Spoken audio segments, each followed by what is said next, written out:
বাংলাদেশের মানুষের জনগণের মালিকানা তাদের কাছে ফিরিয়ে দেওয়া, যেটা বাকশালের মাধ্যমে কেড়ে নেওয়া হয়েছিল, সেই স্বাধীনতা বাংলাদেশের মানুষের সেই মালিকানা বাংলাদেশের মানুষের কাছে ফিরিয়ে দেওয়া, সেটাই হচ্ছে বহুদলীয় গণতন্ত্রের মূল মন্ত্র, মূল ধারণা।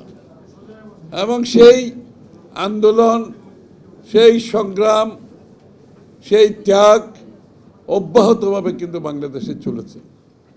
এটা বাকশালকে বিদায় দিয়ে শেষ হয়নি। পরবর্তীতে আরেক স্বৈরাচার এসেছে, তারাও নির্বাচনকে তাদের নিয়ন্ত্রণে নিয়ে জনগণের মালিকানা কেড়ে নিয়েছে। তারপরে ১/১১ একই অবস্থা।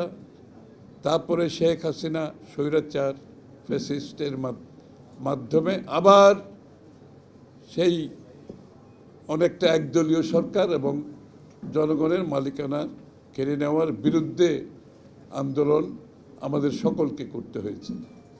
কিন্তু এই আন্দোলনের প্রতিটি ক্ষেত্রে আপনারা যদি দেখেন, বাকশালের বিরুদ্ধে শহীদ প্রেসিডেন্ট জিয়া রহমান সাহেবের ভূমিকা, বহুদলীয় গণতন্ত্র ফিরিয়ে আনা, পরবর্তীতে স্বৈরাচার এরশাদের বিরুদ্ধে একমাত্র নেত্রী যিনি শুরু থেকে শেষ পর্যন্ত আপোষহীনভাবে সংগ্রাম চালিয়ে স্বৈরাচারকে বিদায় করেছে, সেটাও বাংলাদেশ জাতীয়তাবাদী দলের নেতৃত্বে হয়েছে।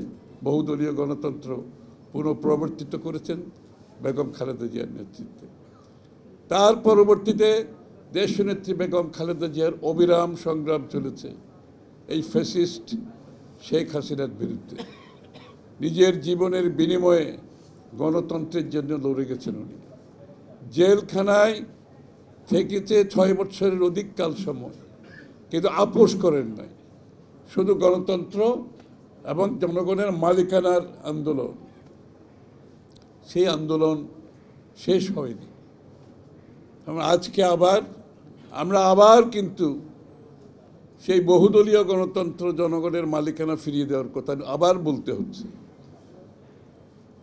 যেই কারণে শেখ হাসিনাকে বিদায় করা হয়েছে, ফ্যাসিস্টকে বিদায় করা হয়েছে, সেটা শুধুমাত্র বাংলাদেশের মালিকানা জনগণের কাছে ফিরিয়ে দেওয়ার জন্য।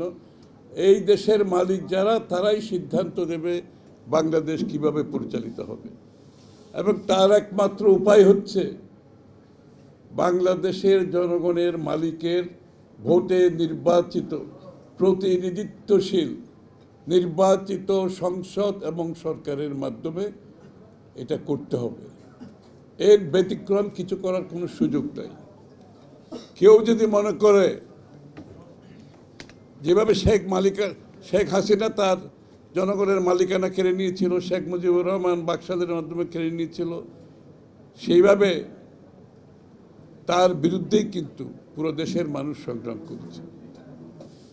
সুতরাং আমরা আর নতুন করে সেই সংগ্রাম করার তো দরকার নাই। শেখ হাসিনাকে বিদায় করার পরে এটাই স্বাভাবিক ছিল যে আবার জনগণের মালিকানা জনগণের কাছে ফিরে যাবে। ভাই আপনি চুপ থাকেন, ওদের ব্যাপারে বাংলাদেশের এটা খুবই স্বাভাবিক ছিল। শেখ হাসিনার পতনের পরে, ফ্যাসিস্টের পতনের পরে, যে বাংলাদেশের মানুষের মালিকানা একটা নির্বাচনের মাধ্যমে, প্রতিনিধিত্বশীল সরকারের মাধ্যমে, সংসদের মাধ্যমে সেটা জনগণ ফিরে পাবে, সেটাই ছিল প্রত্যাশা। এবং সেই প্রত্যাশা কিন্তু এখনো জনগণের আছে। সুতরাং সেটা বিলম্বিত হওয়ার কোনো সুযোগ নাই, কোনো সুযোগ নাই। বাংলাদেশের মানুষের মালিকানা ফিরিয়ে দেওয়া ছাড়া গণতন্ত্রের অগ্রগতির কোনো সুযোগ নাই। গণতন্ত্রের শুরু ওখান থেকে, অগ্রগতি সেখান থেকে, গণতন্ত্রের পথ সেখান থেকে। এবং সেটা একমাত্র নির্বাচন ব্যতীত আর কোনো পথ নাই। অন্য কোনো পথ খুঁজতে গেলে সন্দেহের উদ্রেক হবে, জনগণ হতাশ হবে। বাংলাদেশের গণতন্ত্র আবারও মুখ থুবড়ে পড়বেন।